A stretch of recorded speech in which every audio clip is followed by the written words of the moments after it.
எல்லாம் அல்ல சிவபரம்பொருளின் திருவருட்கருணையினால் இன்று அருட்பெருஞ்சோதி அகவலுக்கு ஒரு விளக்கம் பார்க்கும் பெரும்பேற்றினை இறைவன் அளித்துள்ளான்.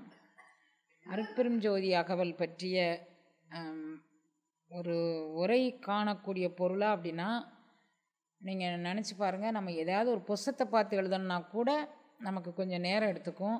1596 வரிகள் கொண்ட ஒரு பகுதியை ஒரு நாள் இரவில் அவர் எப்போ துவங்கினார்னு தெரியல, ஆனால் அந்த இரவுக்குள்ளே அவர் முடிச்சிட்டார். அப்படிப்பட்ட ஒரு அகவல் நீண்ட பகுதிக்கு பேர் அகவல் பா அப்படின்னு சொல்லுவாங்க. அது இலக்கணத்தில் ஒரு பகுதி. அந்த நீண்ட அகவல் பாவை அந்த ஒரு நாள் இரவில் அவர் எழுதினதாக வரலாறு.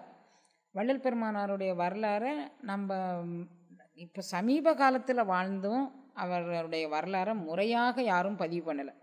அவர் கூட பழகினவங்க எல்லாரும் பெரிய பெரிய படிப்பாளிகள், கல்வியில் தேர்ந்தவங்க.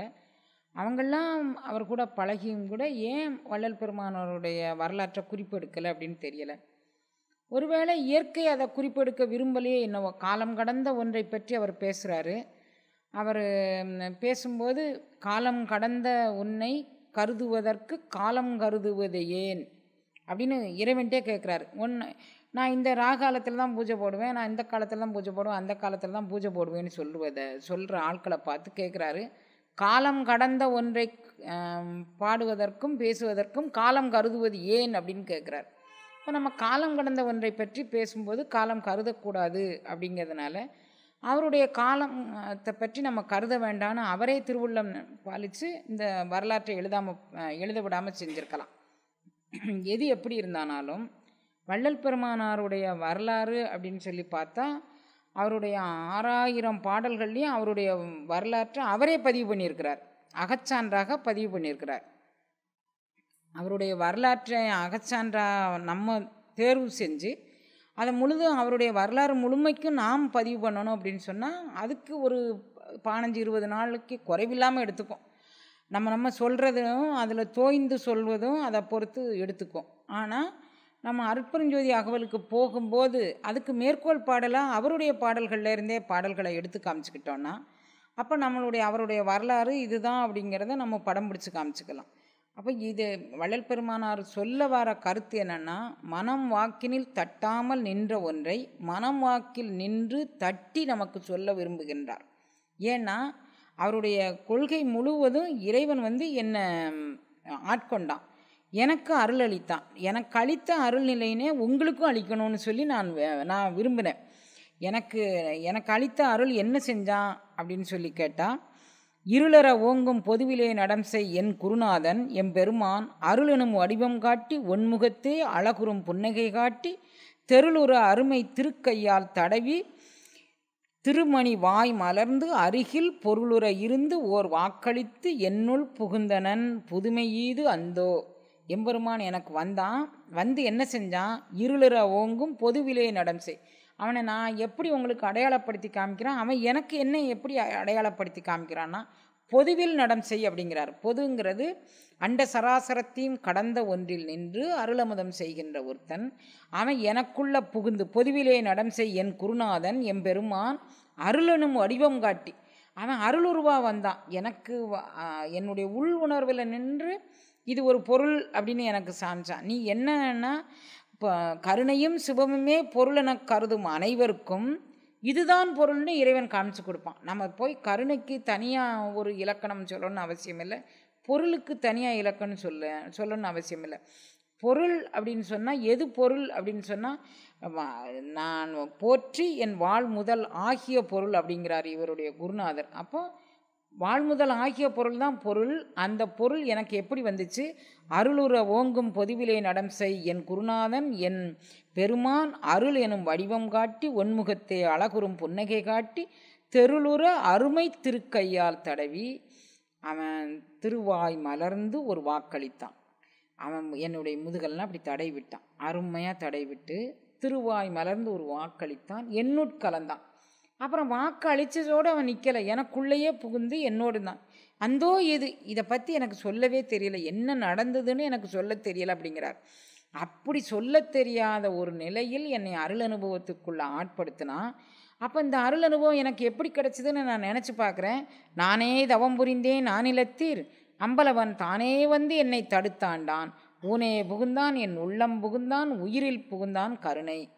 அவன் செய்த கருணை புரிந்து எனக்கு நானே தவம் செய்தேன் நானிலத்தீர். மக்களெல்லாம் கூட்டி சொல்லார், நான் கருணை நான் வந்து தவம் செய்யலப்பா, எனக்கு இறைவன் தானே வந்து என் உள்ளம் புகுந்தான், உயிர் புகுந்தான், ஊன் புகுந்தான். இதுக்கு மேலே நான் என்ன செய்ய முடியும்? அவன் புகுந்தான், இது என்னன்னா கருணை புரிந்து எனக்கு இதை செய்தான் அப்படிங்கிறார். பெருமானாரும் இதை சொன்ன பெருந்தகையிட்டேருந்து அவர் எடுத்திருப்பார். ஏன்னா நானேயோ தவம் செய்தேன் சிவாய நம எனப் பெற்றேன், தேனாய் இன்னமுதுமாய் தித்திக்கும் எம்பெருமான் தானே வந்து என் உளம் புகுந்தான்ங்கிறார் அவர். அப்படி உளம் புகுந்ததுனால எனக்கு ஊனாரும் உயிர் வாழ்க்கை ஒருத்து அன்றே வெறுத்துட்டேன்னு அவர் ஒரு பதிவு பண்ணுறார். அப்போ ஊன் நாரக்கூடிய வாழ்க்கையை எனக்கு இல்லாமல் செய்தது நானாக வெறுத்து செய்வோம்னு நீங்கள் நினைக்காதீங்க. அப்படி யாராலும் வெறுக்க முடியாது. எவ்வளவுக்கு நமக்கு ஒரு பொருளை எம்பெருமான் கருணையினால் நமக்கு கிடைச்ச ஒன்றை நாம் எல்லாருக்கும் பகிர்ந்தளித்து நம்ம சாப்பிடுதோமோ, அப்போது இறைவன் கருணையாக அகண்ட விஸ்வமான பிரபஞ்ச ஆற்றல் முழுவதும் கருணை கூர்ந்து நம்மளுக்குள்ள உள்ளே புகும் அப்படிங்கிறது எல்லா அருளாளர்களுமே அவர்களுடைய வாழ்க்கையில் அவங்க சொல்லியிருக்கிறாங்க. அந்த தகவலை அடிப்படையாக கொண்டு அவருடைய வாழ்க்கை சரிதத்தை நம்ம பார்த்தோன்னா இதெல்லாம் நமக்கு விளங்கும். இவர் பெற்ற அருள் அனுபவம் என்ன, எது இவர் அருட்பெருஞ்சோதி அகவல் எழுத தூண்டுச்சு அப்படின்னா, கொடிகட்டி கொண்டோம் என்று சின்னம்பிடி, நான் வந்து திருச்சின்னம் பிடிச்சு நான் வந்து எம்பெருமானை ஏற்றுகின்றேன். அது எதை காரணமாக கட்டி திருச்சின்னம் பிடிக்கின்றேன்னா, எம்பெருமான் எனக்கு ஒரு கொடி கட்டி கொண்டான். கொடி கட்டி கொண்டான்னா நாம் வந்து சுதந்திர தினத்துக்கு கொடி ஏற்றுறோம், அல்லது அரசியல்வாதிகள் கட்சி கொடி ஏற்றுறாங்க, அது மாதிரியா அப்படின்னு சொன்னால் அவர் சொல்கிறாரு, கூத்தாடி கொண்டோம் என்று சின்னம்பிடி, கொடி கட்டி கொண்டோம் என்று சின்னம்பிடி கூத்தாடி கொண்டோம். அந்த கொடி அனுபவம் எனக்கு கிடைச்ச உடனே நான் தலகால் புரியாமல் நான் ஆடினேன். ஏன்னா அது இன்ப அனுபவத்தில் என்னை திளைக்க வைத்தது. அடிமுடி கண்டோம் என்று சின்னம்பிடி, அந்த அனுபவத்தில் தான் நான் எந்த கண்டதுனால இந்த கொடி எனக்கு கிடைச்சதுன்னா, அடியும் முடியும் இறைவன் என் தலைமையில் பதிச்சான். என்னுடைய உடம்புக்கு எது முடியோ அதில் அவனுடைய அடியை பதித்தான். அப்போ அடி எதுன்னு என் முடியில் பதித்த உடனே எனக்கு தெரிஞ்சிருச்சு.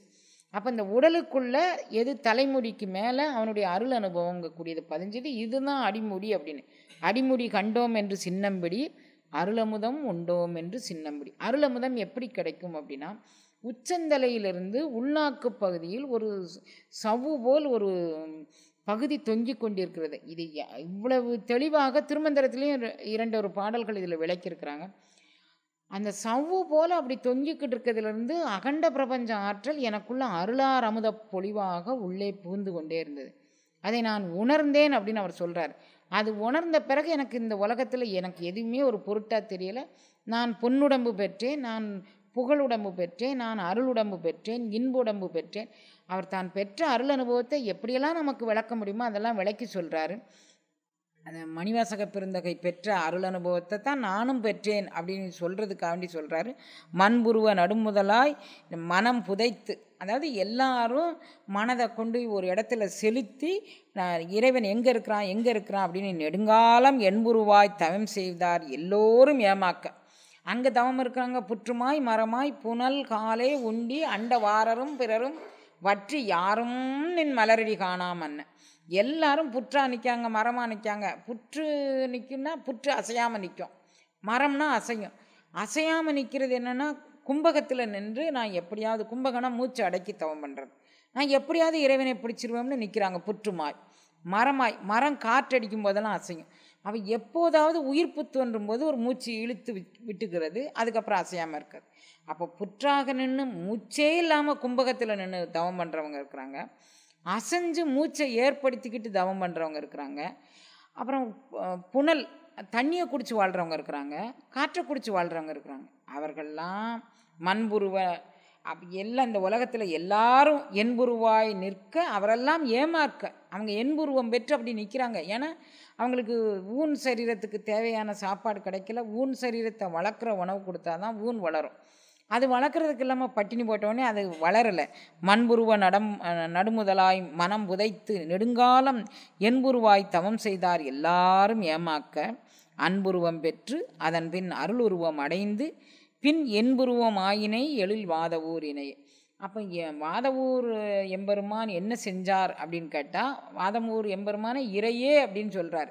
வாதவூர் எம்பெருமான் என்ன அருள் அனுபவம் பெற்றார்னா, அவர் இன்புருவம் பெற்றார், எழிலுருவம் பெற்றார், அன்புருவம் பெற்றார். அதாவது சுத்த தேகம் பெற்றார், புரணவ தேகம் பெற்றார், ஞான தேகம் பெற்றார், அவர் பொன்னுடம்பு பெற்றார் அப்படின்னு பதிவு செஞ்சுட்டு அப்புறம் இன்னொரு பாடலில் சொல்லார், உரு அண்ட பெருமறை என்று உலகவர் புகழ்கின்ற திரு அண்ட பகுதி எனும் திரு அகவல் வாய்மலர்ந்த அண்டப்பகுதின்னு ஒரு பகுதி அவர் எழுதியிருக்கிறார். அந்த பகுதி அவர் வாய்மலர்ந்த அண்டப்பகுதியை உலகத்தவரெல்லாம் உரு அண்டப்பகுதி அப்படின்னு சொல்லாங்க. உலகத்தில் இப்போ எத்தனை அண்டங்கள் இருக்குன்னு இப்போ கணக்கெடுத்துக்கிட்டு இருக்காங்க. இவர் சொல்லார் அண்ட கோடிகள். அது திரு அண்டப்பகுதியை தொடக்கும் போதே அவர் சொல்லார், ஒன்றனுக்கு ஒன்று நின்ற எழில்வகரின் 101 கோடி மேற்பட விரிந்தன அப்படின்ட்டார். அது நூற்றுக்கணக்கான கோடியில் இருக்குப்பா. அதாவது இன்ஃபினிட்டின்னு ஆங்கிலத்தில் சொல்லுவாங்க, எண்ணில அப்படின்னு தமிழில் சொல்லுவாங்க. எண்ணத்திற்கு அப்பாற்பட்டதுன்னு அவர் சொல்லிட்டார். இப்போ எண்ணிறந்த அண்டங்கள் இருக்கின்றன இப்போ விஞ்ஞான கண் கொண்டு பார்த்து சொல்கிறத அவர் தன்னுடைய மெய்ஞான உருவில் சொல்லிட்டாரு. அப்படி சொன்ன திரு அண்ட பகுதி எனும் திருவாய் மலர்ந்த குரு என்று எப்பெருந்தேவரும் கூறுகின்ற கோவே, நீ இரு என்ற தனி அகவல் எண்ணம் எனக்கு இயம்பிது. என்றும் இருப்பது ஆக்கினன் அப்படின்னு அதில் திரு அண்ட பகுதியில் ஒரு பகுதி வருது.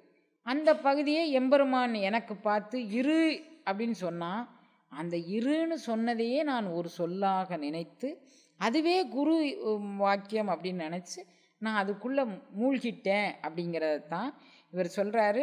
தன்னை விடை தலைமை ஒரு தகவினுக்கும் இங்கு இல்லாத தனித்தலைமை பெரும்பதியே தருணத் தயாநிதியே பொன்னடி என் சிரத்திருக்க புரிந்த பரம்பொருளே புத்தமுதம் எனக்களித்த புண்ணியனே நீதான் என்னை விடமாட்டாய், நான் உன்னை விடமாட்டேன், இருவரும் ஒன்றாகி இங்கே இருக்கின்றோம், இதுதான் நின் அருளே அறிந்தது எனில் செய்த செய்கை அனைத்தும் நின் செயலோ என் செயலே. நான் வேறு செயல் நீ வேறு செயலாக இருக்க. அப்போ எந்த அளவுக்கு நம்ம சரணாகதி நான் செய்யும் செயலெல்லாம் அவன் செயலாக இருக்கணும்னா நான் என்ன செய்யணுங்கிறது உன்னுடைய திருவுள்ள சம்மதம்னு பார்த்து நான் இன்றைக்கி இந்த கருத்தை சொல்கிறேன்னா அது அவனுக்கு திருவுள்ள சம்மதமாக இருக்கணும். அப்போ செய்யும் செயல் எண்ணம் எல்லாமே அவனுக்கு உரியதாக இருந்தால் அப்போ அவன் எனக்கு அருளமுதம் அளித்தான், புத்தமுதம் அளித்தான். இதெல்லாம் நான் உங்கள்கிட்ட எப்படி சொல்லுவேன்? மனம் வாக்கிற்கு அப்பாற்பட்ட ஒன்றை நான் மனவாக்கு கொண்டு சொல்ல போகின்றேன் அப்படின்னு அவர் சொல்கிறார். இப்போ வள்ளல் பெருந்தகை அவர் பிறந்த வருஷம், அவருடைய பிறந்த நாள், பிறந்த நட்சத்திரம் எல்லாம் நம்ம பலமுறை சிந்தனை பண்ணியிருக்கிறோம். இருந்தாலும் அவருடைய வரலாற்றிலிருந்து நம்ம சிந்திக்கக்கூடிய செய்திகளாக வள்ளல் பெருமானார் எப்போது பிறந்தார், எப்படி பிறந்தார் அப்படிங்கிறத சொல்கிறாரு. நான் எதுக்காக வேண்டி பிறந்தேன் அப்படிங்கிறத உங்கள்கிட்ட சொல்லியிருந்தேன். நமக்கு அவருடைய பாடல்லே ஒரு பாடலில் சொல்லார், அகத்தே கருத்து புறத்தே வெளுத்திருக்கின்ற உலகவர் அனைவரையும். எல்லாரும் வெள்ளை வேஷ்டி வெள்ளை சட்டை போட்டால் பார்க்குறதுக்கு பளிச்சுன்னு இருக்கிறாங்க, வெள்ளை சேலை கட்டினா பார்க்கறதுக்கு பளிச்சுன்னு இருக்கிறாங்க. ஆனால் அவங்களுடைய அகம் இதே மாதிரி உள்ளும் புறமும் அங்கையில் நெல்லிக்கனி போன்று அமர்ந்து அருள் புரிந்த அரசே அப்படின்னு சொல்லார். அங்கையில் உள்ளங்கை நெல்லிக்கனியில் எப்படி உள்ளும் புறமும் ஒன்று போல் இருக்கோ, அந்த கனியில் இருக்க கோடும் உள்ளே இருக்கக்கூடிய கோடும் ஒன்று போல் நிரம்பி இருக்கும். அப்படி மாதிரி எனக்கு இறைவன் இருந்தானா, நெல்லிக்கனியை உடைச்சா வெளியே கோடு ஒவ்வொரு கோடு வருது, உள்ளுக்கும் அதே கோடு இருக்கும். அப்போ அங்கையில் கனி போன்று அருள் புரிந்த அரசேன்னு இதில் சொல்லும்போது உள்ளும் புறமும் தூய்மையாக இருக்கக்கூடிய நிலையில் யாரும் இல்லை. ஆனால் நான் எதுக்காக வேண்டி இந்த உலகத்துக்கு வந்தேன்னா இறைவனால் வருவிக்க விட்டு வந்தேன். தானே அப்படி ஒரு முத்திரை குத்துறாரு. தான் வந்ததன் நோக்கம் என்ன?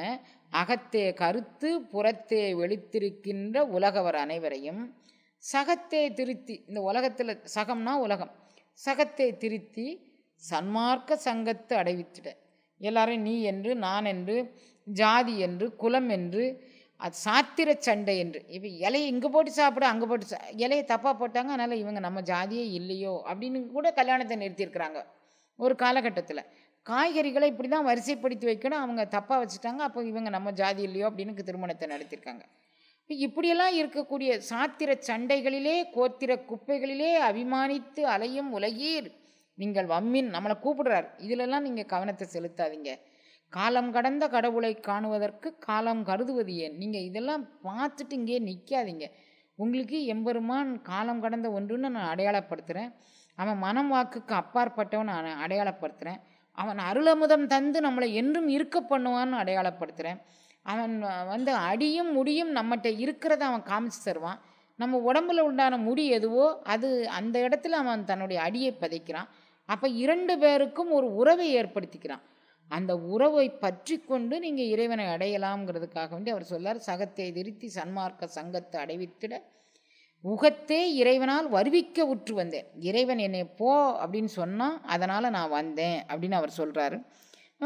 சிதம்பரம்ங்கக்கூடிய ஒரு ஊர் நம்ம எல்லாருக்கும் தெரியும். அந்த சிதம்பரம் மாவட்டத்தில் மருதூருங்கக்கூடிய ஒரு கிராமத்தில் ராமையா பிள்ளை சின்னம்மை தம்பதியருக்கு 1873 அக்டோபர் 5ஆம் திங்கள் புரட்டாசி மாதம் 21ஆம் தேதி ஞாயிற்றுக்கிழமை மாலை 5:30 மணி அளவில் திரு அவதாரம் செய்கின்றார் வள்ளல் பெருந்தகை. அவருக்கு ராமலிங்கம் பிள்ளைங்கக்கூடிய திருப்பெயரை அவர்களுடைய பெற்றோர்கள் சொல்கிறாங்க. 5 மாதத்தில் இந்த குழந்தைய எடுத்துக்கிட்டு இங்கே போகிறாங்க சிதம்பரத்துக்கு. இன்னும் மிகப்பெரிய விரிவாக்கமாக இவருடைய வரலாறை நம்ம பார்க்கணும்னு இல்லை. ஏன்னா பாடலுக்குள்ளே போகும்போதெல்லாம் அவருடைய பாடல் தான் மேற்கோள் பாடலாக வரப்போகுது. இப்போ 5 மாதத்திலேயே திருக்கோயில் போகிறாங்க. சிதம்பரம்ங்கக்கூடிய திருக்கோயிலில் அவர் பேசுகிறது எல்லாம் பொதுவில் நடம்புரிகின்ற அரசே, பொதுவில் நடம்புரிகின்ற அரசேன்னு தான் சொல்கிறாரு. சிற்சபையும் பொற்சபையும் சொந்தமெனதாச்சு அப்படின்னு சொல்கிறார். இந்த உடலுக்கும் இந்த மனதுக்கும் பேரண்ட நாயகனுக்கும் ஒரு தொடர்பு.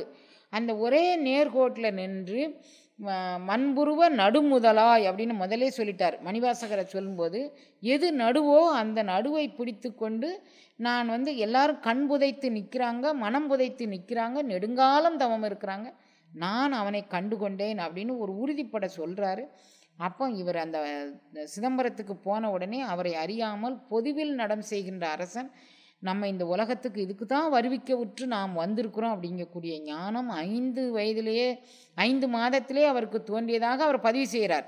தாய் முதலாரோடு சிறிய பருவமதில் தில்லை தலத்திடே திரைதூக்க தரிசித்த போது வேய்வகை மேல் காட்டாதே எந்தனக்கு எல்லாம் வெளியாக காட்டிய என் மெய்யுறவாம் பொருளே காய்வகை இல்லாது உளத்தே கனிந்த நறுங்கனியே கனவிடத்தும் நனவிடத்தும் இணைப்பிரியா கழிப்பே தூய்வகையோர் போற்றும் மணிமன்றில் நடம்புரியும் ஜோதி நடத்தரசே என் சொல்லும் அணிந்தருளே. தாய் முதலாரோடு சிறிய பருவம் அதில் நான் தில்லைக்கு சின்ன பருவத்தில் போனேன். அவருக்கு எந்த பருவம்னு அவருக்கு அடையாளம் குறிப்பிக்க தெரியல, ஆனால் அவர் போனாருங்கிறாரு. அதுக்கு தாய் முதலாரோடுன்னு சொல்லும்போது தாய் தகப்பனை எல்லாரும் சேர்ந்து போயிருக்கிறாங்க. ஏன்னா இவருக்கு அதுக்கு அடுத்து கொஞ்ச நாளிலே அவங்க அப்பா, இந்த தில்லைக்கு போயிட்டு வந்த கொஞ்ச நாளிலே அவங்க அப்பா இறந்துட்டார். அப்போ அந்த வயதில் அவர் போயிருப்பாருன்னு ஒரு யூகத்தில் இவங்க எல்லாரும் சொல்லியிருக்கிறாங்க. அப்போ தாய் முதலாரோடு தில்லைத்தலத்தை நான் தரிசிக்க போது திரை நீக்கி அவர்கள் தரிசனம்னு ஒன்று காட்டினாங்க. வேய்வகை காட்டாது எல்லாம் வெளியாக காட்டிய எந்தன் குருவே நட்பே சுற்றமே இது இவர் பார்க்குறாரு. அப்போ இந்த குழந்தை சிரித்ததாகவும் கோயில் சிவாச்சாரியார் இந்த குழந்தை ஏதோ ஒரு ஞானத்துக்காக வேண்டி இந்த உலகத்தை ஊவிக்க பிறந்ததுன்னு அருளாசி பண்ணியதாகவும் சொல்லுவாங்க.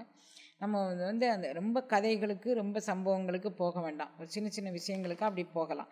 அப்புறம் இவர் இவங்க அப்பா இல்லாதனால அவங்க அண்ணாவே இவருடைய எல்லா பொறுப்பையும் கவனிக்க வேண்டிய ஒரு சூழ்நிலைக்கு ஏற்பட்டது. பொன்னேரி அப்படிங்கக்கூடிய இடத்துல இவங்க அதுக்கப்புறம் மருதூரை விட்டு குடியேறினாங்க. அங்கேயும் அவர்களால் ரொம்ப நாள் தங்கியிருக்க முடியல. உடனே சென்னைக்கு வந்தாங்க. சென்னைக்கு இவர் சபாபதி பிள்ளை, இவ அண்ணா பேர் சபாபதி பிள்ளை.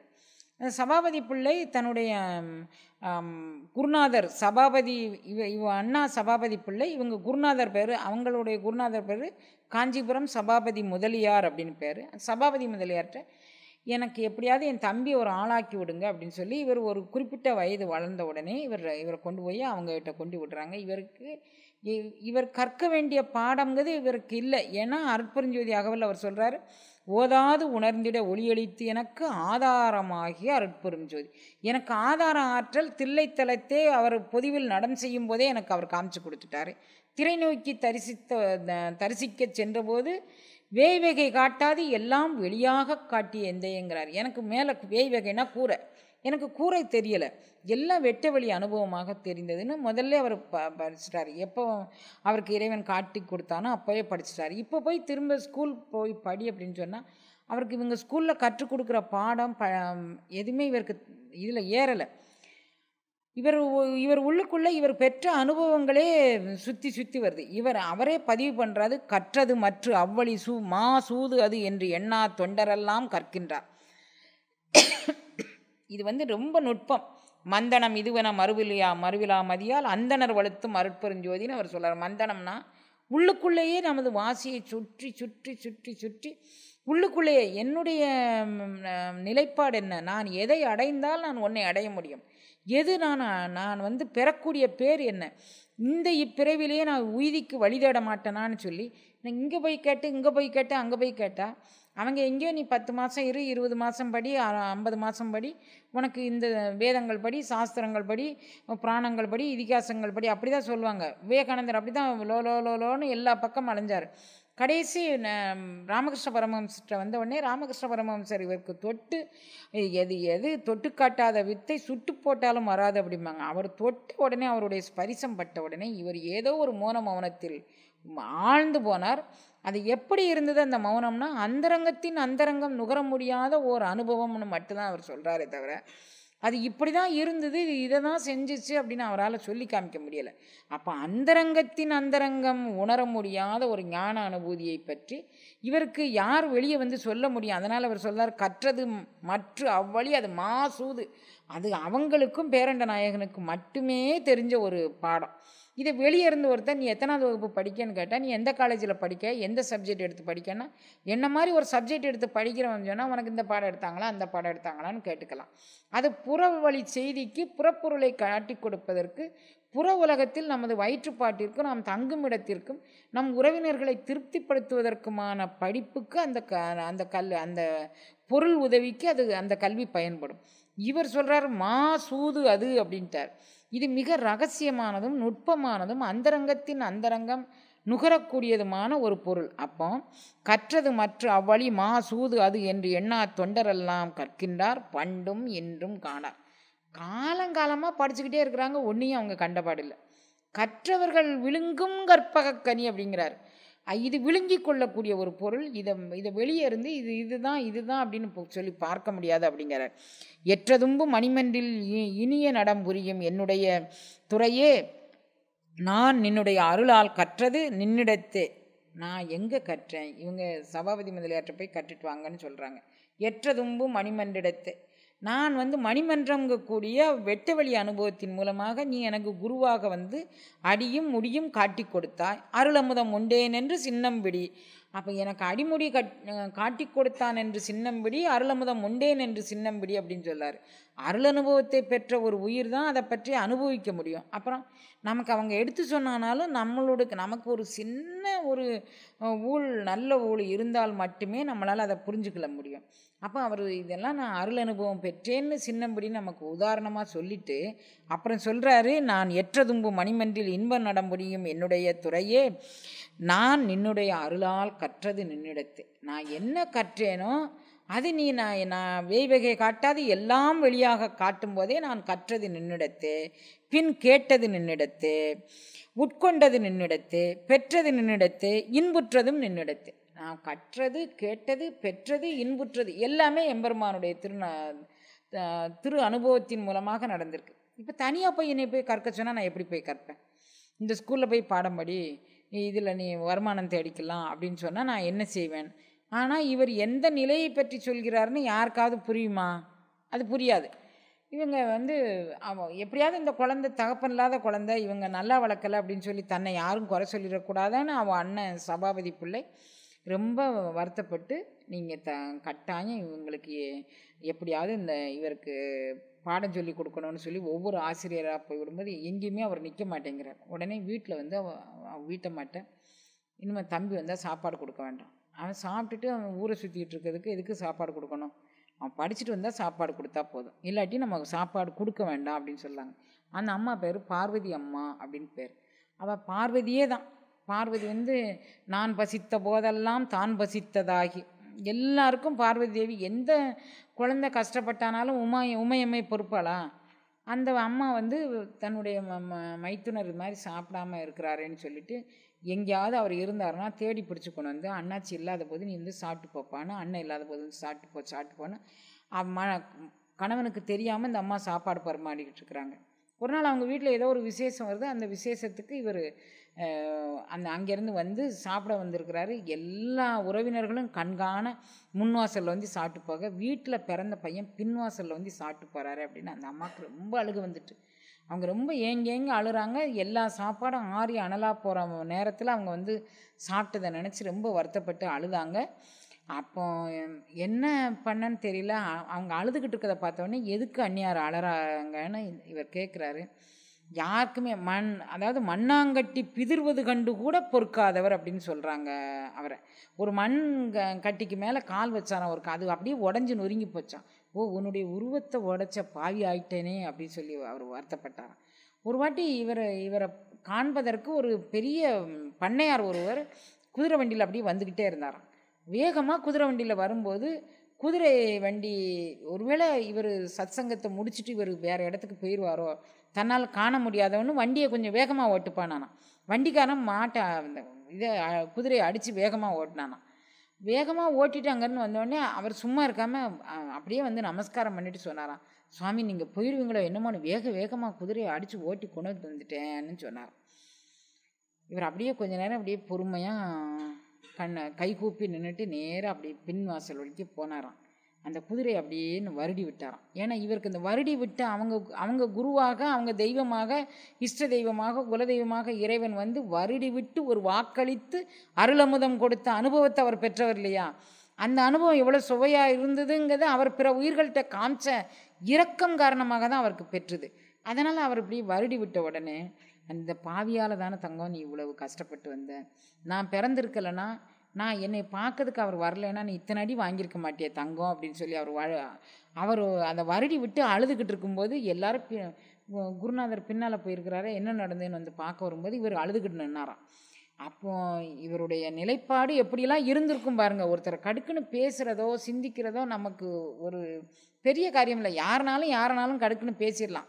அது பேசிட்டு வேற பெருமையாக சொல்லுவாங்க பாரு. அவங்க கேட்டாங்க, நான் சும்மா இருக்கல, அதை கேட்டு விட்டுட்டேன் பாரு அப்படின்னு வேற வந்து அதுக்கு ஒரு வக்கனையாக வேற வந்து பேசுவாங்க. என்ன ரொம்ப இழிச்ச வயன்னு அவங்க நினச்சிக்கிட்டு இருக்காங்க. நான் நல்ல கேள்வி 4 கேள்வி கேட்டுட்டு தாம்மா இங்கே வந்தேன் அப்படின்னு வேற சொல்லுவாங்க. நானும் அதை கேட்டு நான் மனசுக்குள்ளே, நாங்கள் வெளியே கையெடுத்து கும்பிடாட்டி கூட மனசுக்குள்ளே கும்பிட்டுக்குவேன். கடவுளே, எந்த வருஷம் இந்த உயிர்கள் வந்து இந்த கடுஞ்சொல் சொல்வதை நிறுத்த போகிறாங்கன்னு தெரியலையே. ஒருவேளை நான் எங்கேயோ ஒரு இடத்துல திருந்தாமல் இருக்கிறதுனால தான் என்னுடைய பிரீதி பிம்பங்கள் தானே இவங்கள்லாம். ஒருவேளை நான் திருந்தலைங்கிறதுனால தான் இவங்களும் திருந்தலையோ. அப்போ நான் எங்கே திருந்தலை அப்படின்னு அவங்க போய் கொஞ்ச நேரம் வரைக்கும் நானே அதை சிந்திச்சுக்கிட்டே இருப்பேன். அந்த மாதிரி அவங்க கேட்டும் போட்டு அப்புறம் நம்மகிட்ட வந்து இதையும் சொல்லுவாங்க. அதை இவர் சொல்கிறாரு, நான் வந்து நீங்கள் எந்த பொருளாதாரத்தை நினைவு கூர்ந்து நீங்கள் என்னை படிக்க சொல்கிறீங்களோ அதை நான் உங்களுக்கு ஒரு உண்மையை விளக்க போகிறேன், கேட்டுக்கங்க. 10 ஆள் 10 ஆள் தூக்கி சும கொண்டது ஒரு வண்டி பாரம் அப்படின்னு அந்த காலத்தில் ஒரு கணக்கு வச்சுருக்காங்க. 10 ஆள் எவ்வளோ சுமக்க முடியும்? ஒரு ஆள் 50 கிலோவோ 60 கிலோவோ சுமந்தாங்கன்னு வச்சுக்கோங்க. 10 ஆள் 60 கிலோவை கொண்டாந்து ஒரு வண்டியில் ஏற்றினா அது ஒரு வண்டி பாரம்னு அர்த்தம். அந்த 400 வண்டி பாரம் கொண்டது ஒரு சூல் அப்படின்னு அர்த்தம். அப்படி 1000 சூல் கொண்ட ஒரு கடைக்குள்ளே புகுந்து நான் அத்தனை புஸ்தகத்தையும் படித்தானாலும் நான் எற்றதும்பு மணிமன்றில் என்னை ஆட்கொண்ட துறை எனக்கு அழிச்சாம் பாருங்க அருளமுதம்.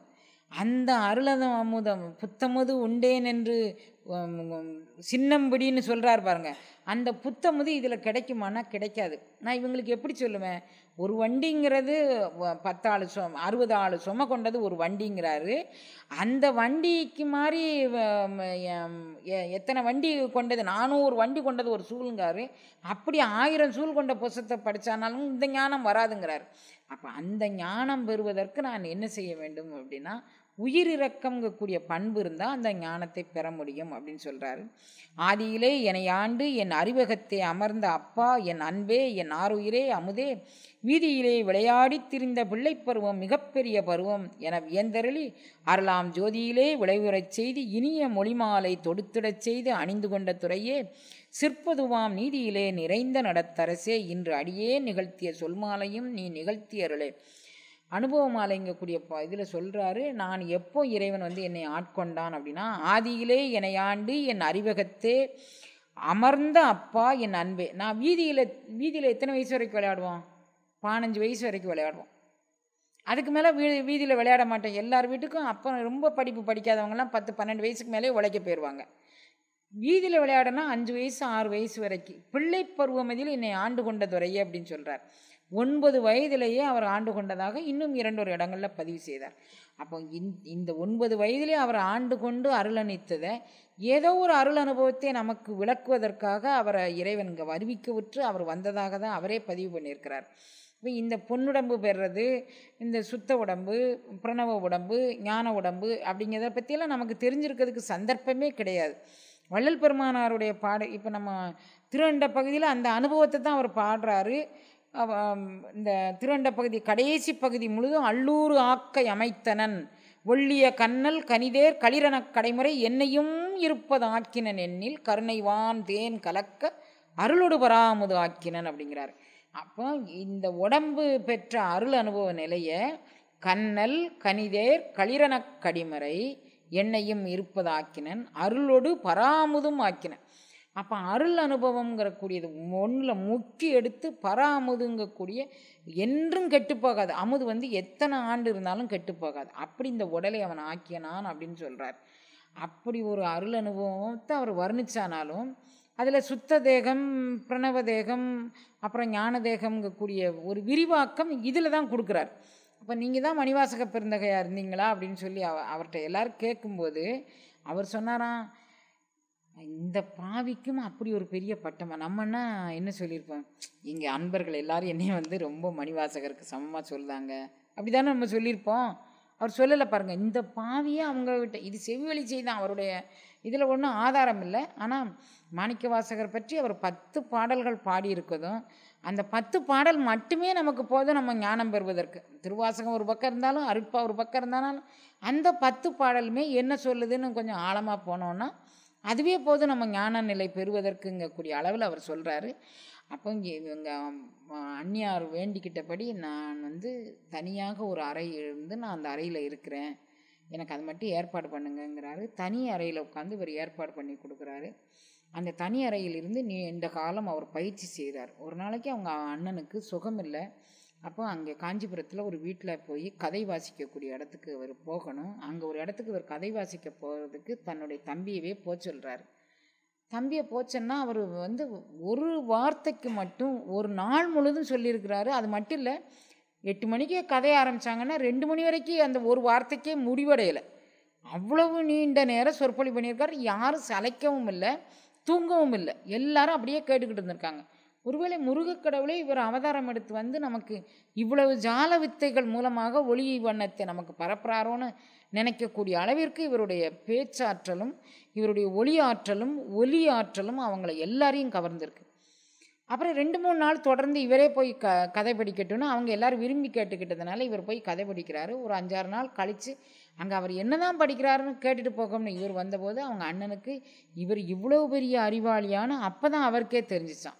ஆனாலும் கூட இறைவன் இவரை ஆட்கொண்டு நான் நமக்கு ஒரு தகப்பனார் செய்யக்கூடிய காரியங்களெல்லாம் நமக்கு இந்த குழந்தைக்கு செஞ்சிடணும், இதுக்கு மேலே நம்ம இவரை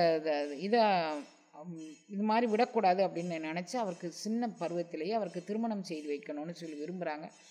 இவர் முதலெல்லாம் திருமணத்துக்கு இவர் சம்மதிக்கவே இல்லை. ஆனால் இவர் வணக்கத்துக்குரியவராக நினைக்கக்கூடிய ஒரு பெரியவர், ஒரு சாது. அவர் அந்த யோகிட்ட ரொம்ப அன்பும் மரியாதையும் வச்சுருக்கிறாரு. அந்த அன்பு மரியாதை காரணமாக அவர்கிட்ட போய் சொல்லி எப்படியாவது எங்கள் அக்காவுடைய பொண்ணை இவரை கல்யாணம் பண்ணிக்கணும்னு சொல்லுங்க அப்படின்னு சொன்னோடனே எல்லாருடைய அந்த அன்புக்குரிய பெரியவர் சொன்னோடனே வீட்டில் உள்ளவங்களெல்லாம் நான் இப்போ திருமணம் முடிக்கலை அப்படின்னு சொன்னார். அந்த அன்புக்குரிய பெரியவர் சொன்னோடனே இவர் திருமணம் முடிக்கிறதுக்கு இவர் ஒத்துக்கிட்டார்.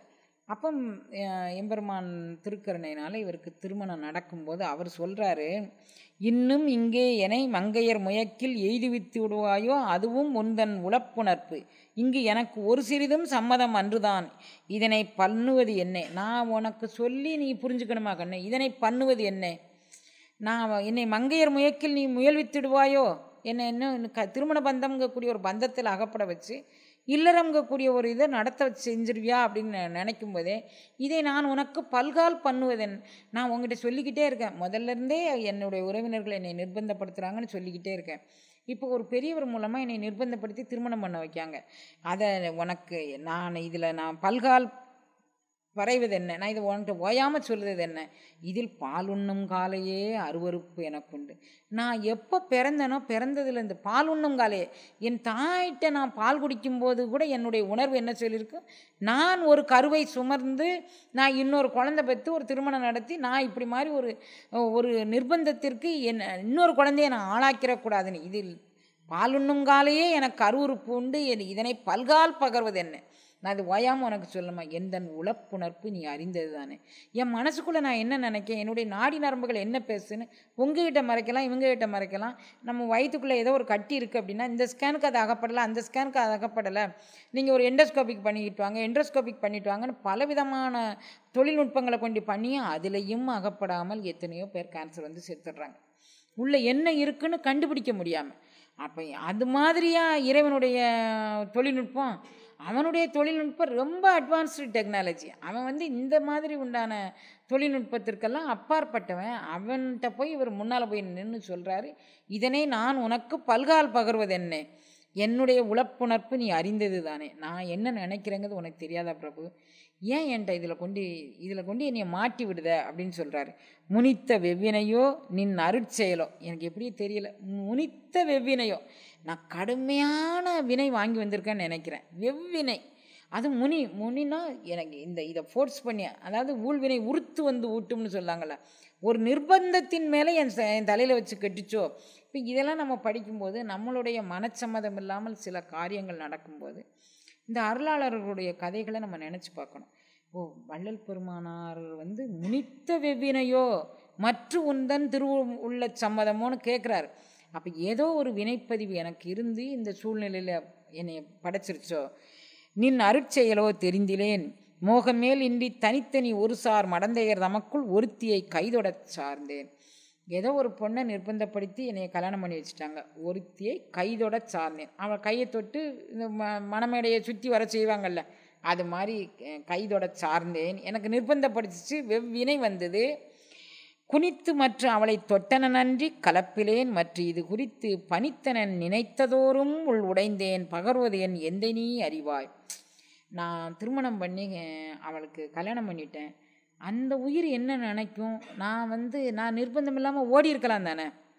இன்னொரு உயிரை நான் கல்யாணம் பண்ணி வச்சேன், அந்த உயிர் இதே மாதிரி இந்த திருமண வாழ்க்கையில் ஈடுபாடு இல்லாமல் இருந்தேன். அந்த காலத்தில் பெண்களுக்கு எவ்வளோ சுதந்திரம் இருந்ததுன்னு அவருக்கும் தெரியும் தானே. அப்போ எனக்கு நிர்பந்தப்படுத்தி நான் திருமணம் பண்ணிக்கிட்டேன், அந்த உயிர் என்ன நினைக்குன்னு எனக்கு தெரியாது. அப்போ நான் இது உன்னுடைய திருவுள்ள சம்மதமாக வெவ்வினையா எனக்கு எதுவும் தெரியலை. நான் அவளை கைதொட சார்ந்ததை நன்றி கலப்பிலேன், நான் அவளை சேர்ந்து வாழலை அப்படின்னு அவரே நொந்து பாடுறார். நான் இன்னொரு பெண்ணுக்கு நான் ஏதோ ஒரு வகையில் நான் ஊழ் நிறைஞ்சிட்டேன். இதை பின்னால் ஒரு பாடலில் அவர் பாடுறாரு. நான் முதல்ல தாய் தடை என்றேன், நான் இந்த எல்லாத்தையும் திறந்துட்டு இந்த வெட்டு வழி அனுபவத்தோடு அப்படியே கரைஞ்சு ஒன்றுமே இல்லாமல் போகணும்னு நினச்சேன். அதுக்கு என்னுடைய கடப்பாடு ஒன்று இருந்தது, அதுக்கு தாய் தடை என்றேன். அவங்க கணவன் இல்லாமல் என்னை வளர்த்துருக்குறாங்க, அவங்களுக்கு நான் ஏதோ ஒன்று செய்யணும்னு நான் விரும்புகிறேன். அப்போ தாய் தடை என்றேன், அது நடக்கலை. தாரம் தடை என்றேன், அதுவும் நடக்கலை. எல்லா தடையும் தீர்த்து தொய்தடையும் தீர்த்து என் குருவே அப்படிங்கிறார். அப்போ இது தாய் தடையை எம்பெருமானே தீர்த்து வச்சார், தாரந்தடையை எம்பெருமானே தீர்த்து வச்சார், செய்தடையை எம்பெருமானே தீர்த்து வச்சார், தோய்தடையும் எம்பெருமான் தீர்த்து வச்சார் அப்படின்னு அவரே பாடுறார். அப்போ எல்லா தடையும் தீர்த்த என் குருவே அப்படின்னு இறைவனை நோக்கி பாடுறாரு. இந்த இறைவன் இப்படியே அவர் வாழ்ந்துட்டு இருக்கும்போது இந்த காலத்திலிருந்து அவர் சென்னையில் தன்னுடைய 34 வயது வரைக்கும் சென்னையில் வாழ்ந்ததாக அவருடைய வரலாற்றில் பதிவு இருக்குது. 9வது ஆண்டு தொடங்கி இந்த 34 வயசு வரைக்கும் அவர் இருந்துட்டார். அங்கே இருந்தால் முதல்ல தர்மமிகு சென்னை, சேமமிகு சென்னை அப்படின்னு நிறைய பாடுறாரு. அதுக்கப்புறம் ரொம்ப நெருக்கமாக பழக பாலும் புளிக்கும்னு ஒரு பழமொழி சொல்லுவாங்க. நெருங்கிய நண்பர்கள் அதிகம் பேர் வர வர வர வர இவருக்கு மனசு ரொம்ப குழஞ்சி போச்சு. அப்படி குழஞ்சி போன உடனே நம்ம இந்த சென்னையில் இருந்தோன்னா நம்மளை ஏதோ ஒரு செப்படி வித்தை காட்டுறவங்க மாதிரியும், நம்மளை சித்து விளையாட்டில் செய்ய சொல்கிறவங்க மாதிரியும் நம்மளை எப்படியாவது இவங்க கீழே இழுத்து விட்டுருவாங்க அப்படின்னு அவர் நினச்சி அங்கேருந்து நம்ம சென்னையை விட்டு நம்ம விலகிறணும் அப்படின்னு அவர் நினைக்கிறாரு. அவரே ஒரு பாடலில் சொல்கிறாரு, தேட்டிலே மிகுந்த சென்னையில் இருந்தால் எந்த அருளாளர்களும் அவங்க பிறந்தபோது அவங்கள யாருமே புரிஞ்சுக்கிட்டது கிடையாது. அவங்ககிட்ட நம்ம போனோன்னா ஏதாவது ஒரு சித்து விளையாடல் பண்ணி ஏதோ ஒன்று நடத்தி தரணும்னு அவங்க விரும்புகிறாங்க. அவங்க அவங்க போடுற உணவை சாப்பிட்டா உண்மையிலே நமக்கு அவங்களுக்கு எதுவும் ஒன்று செஞ்சு கொடுக்காம இருக்குது ஒரு கஷ்டமோ அப்படின்னு நம்மளும் நினைக்க வேண்டியது வரும். அப்போ நம்ம இதையெல்லாம் விட்டுட்டு நம்ம பரவழி அனுபவத்தை தேடி ஒரு ஆற்றங்கரையிலையோ குளத்தங்கரையிலையோ ஒன்றும் இல்லை, ஜனசந்தடி இல்லாத இடத்துல இருந்தால் கட்டாயம் இறைவன் நம்மளை விட்டு எங்கும் விலக மாட்டான். நமக்கு உணவு தேவைன்னா உணவு தேவான், அருள் தேவைன்னா அருள் தேவான், பொருள் தேவைன்னா பொருள் தேவையான், எது தேவையோ அதை கொடுத்தவன் ஆட்கொள்வான். நமக்கு போகிறதுக்கு தைரியம் பத்தலை. என்னவோ இத்தை தின்று இங்கே கிடக்கணும் அப்படிங்கக்கூடிய ஒரு சந்தர்ப்ப சூழ்நிலையினால் நாம் இதுக்குள்ளே மாட்டிக்கிட்டோமே தவிர, ஆனால் அவர் அந்த காலத்தில் அவர் ஒரு தைரியமாக முடிவெடுத்தார். அங்கே சென்னையில் இருக்கும்போது தேட்டிலை மிகுந்த சென்னையில் இருந்தால் சிறுகுறும் என்று உளம் பயந்தேன். இந்த சென்னை வாழ்க்கை வந்து எனக்கு ரொம்ப கஷ்டமான வாழ்க்கை அப்படின்னு அவர் நினச்சி பார்க்குறாரு. எல்லா மக்களும் வந்து ரொம்ப கஷ்டப்படுத்துகிறாங்கன்னு சிறுகுறும் என்று உளம் பயந்து நாட்டிலே சிறிய ஊர்ப்புறங்களிலே நான் சின்ன சின்ன கிராமங்களில் போய் தங்கியிருந்தா ஜனங்களுக்கு நம்மளை பற்றி யாருன்னு அடையாளம் தெரியாமல் இருக்கும், அப்போ நம்ம அங்கே போகலாம் அப்படி சொல்லி அந்த சென்னையில் முதல்ல ஐயா பதிகம் பாடினது சென்னையில் தான். அது முதல் பதிகம் 31 பாடல்கள் கொண்டது. இந்த சண்முக மணி மாலை அப்படின்னு சண்முக துய்யமணி உண்முக செய்யமணி அப்படி அவர் முடிக்கிறார் பாருங்க. அந்த பாடல் 31 பாடல்களையும் அந்த கடைசி 2 வரியை எடுத்துட்டோன்னா எந்த சமயத்தவர் பாடினானாலும் அது அவங்கவுங்க சமயத்து தேவர்களை வணங்குற மாதிரி தான் இருக்கும். அது தனியாக வந்து இந்த கடவுள் தான் நான் சொன்னேன், இந்த கடவுள் தான் நான் சொன்னேன்னு அவர் எந்த இடத்துலையுமே சொல்லலை. அவர் இன்னொரு உறுதிப்பாடாக என்ன சொல்கிறாரு, என்னை வந்து சிறுமை பற்றாதுங்கிறதுக்கு ஒரு உறுதி அளிக்கிறாரு. யாரெல்லாம் சரணாகதி அடைஞ்சு இறைவனை வணங்குறாங்களோ அவங்களுக்கு வன்பெரு நெருப்பினை புன்புழு பற்றுமோ, வானை ஒரு மான் தாவுமோ. இங்கே இந்த அகண்ட விஸ்வமான வானவெளியை ஒரு மான் தாவி பிடிச்சி நான் பிடிச்சிக்கிட்டோம்னு போயிடுச்சு. அந்த உறுதிப்பாடு வேணும். நம்ம எங்கே ஃபீல்டில் இறங்கினாலும் ஒரு தொழிலே செய்ய போகிறோம், வன்பெரு நெருப்பினை நான் வந்து நியாயமான முறையில் நீதியான முறையில் நான் இந்த தொழிலை செய்ய போகிறேன், எனக்கு எம்பெருமான் துணை நிற்கணும்னு நம்ம ஃபீல்டில் இறங்கினோம்னா வன்பெரு நெருப்பினை புன்புழு பற்றுமை. எனக்கு எந்த வெவ்வூல் இருந்தானாலும் எந்த வினை இருந்தானாலும் வன்பெரு நெருப்பினை புன்புழு பற்றாது, வானை ஒரு மான் தாவ முடியாது. அப்போ அப்படி மாதிரி ஒரு வலிய பெரிய பெரிய மலைகளை ஒரு சிறகினால் அசைக்க முடியுமா? ஒரு உண்டு ஒரு போய் நான் பெரிய மலையை அசைச்சிடுவேன். நம்மகிட்ட உறுதிப்பாடும் அசைக்காத நம்பிக்கையை நம் தலைவன் மேல் நாம் கொண்டோமானார், நம்ம குரு மேலே நம்ம கொண்டோமானார், நாம் வணங்கிய இஷ்ட தெய்வத்தை நாம் கொண்டோமானார் கட்டாயம் இவைகள் எதுவும் நம்மளை செய்யாது. அதனால் நம்ம இந்த ஊரை விட்டு ஒரு சிறிய ஊருக்கு நம்ம போயிடுவோம். நமக்கு பிழைப்புக்கு என்ன, தங்குமிடம் என்ன, நமக்கு எது சுகஜீவனமான, அவர் எதை பற்றியுமே அவர் நினைக்கல. அவர் இந்த உறுதிப்பாட்டிலே எம்பெருமான் முன்னால் அவர் பார்க்குறாரு, நான் வந்து இதை என்னால் எதுவுமே செய்ய முடியாது. நான் எம்பெருமான்ட்டு அவர் கேட்குறது பாருங்கள், நான் வந்து பரமேது வினை செய்யும் பயனேது பதியேது பசுவேது பாசமேது பரமேது தவமேது விரதமேது ஒன்றுமில்லை, மனம் விரும்ப உணவுண்டு நல் வஸ்திரம் அணிந்து மடமாதர்தமை நாடி நடுமரல் சூடி மேற்கரம் ஏவ விட்டு முகை தொட்டு அவரோடு கலந்து மகிழ்கின்ற சுகமே கண்கண்ட சுகம். இதில் எந்த கடவுளையாவது பற்றி பாடியிருக்கிறாரா? பாடலை.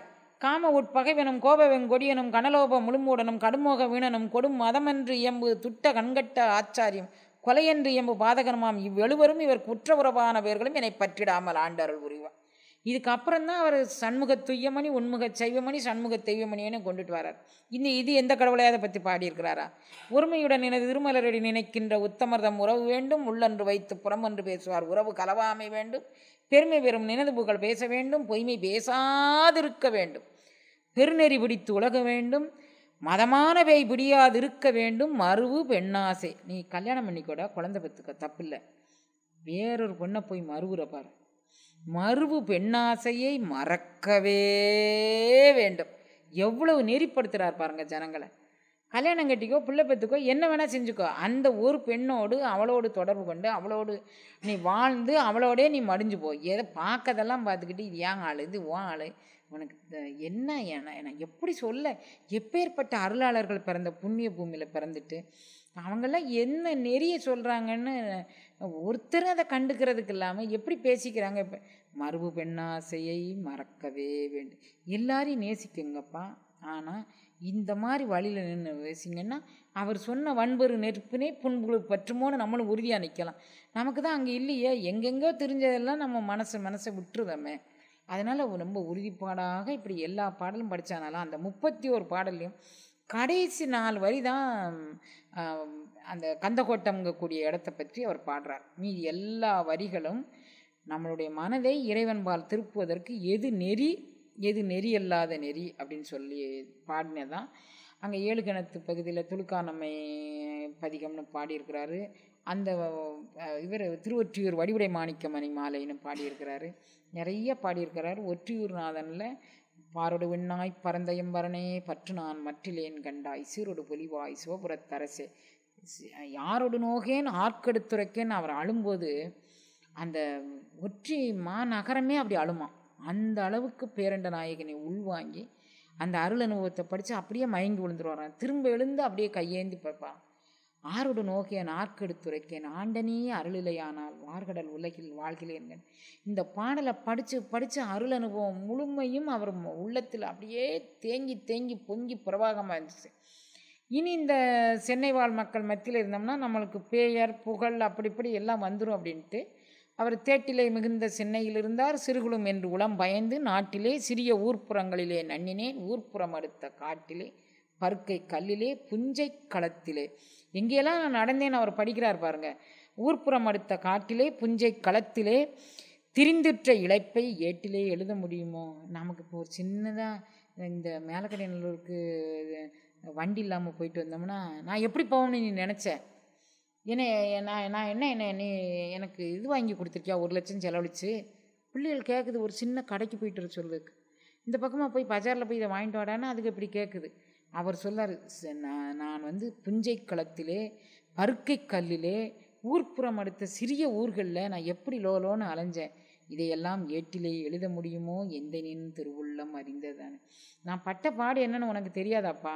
அப்படியே சுற்றி சுற்றி சுற்றி சுற்றி வரார். இந்த ஒரு அடுத்து அந்த ஒரு அடுத்து திருமுல்லைவாயில் அப்படியே எல்லா பக்கமும் போய் ஊர் ஊராக திரிஞ்சு அவர் வந்து சிதம்பரம் பக்கமாக ஒரு வழியாக வந்து சேர்ந்துட்டார். மீண்டும் புறப்பட்ட இடத்திற்கே வந்து சேர்ந்தோங்கிற மாதிரி.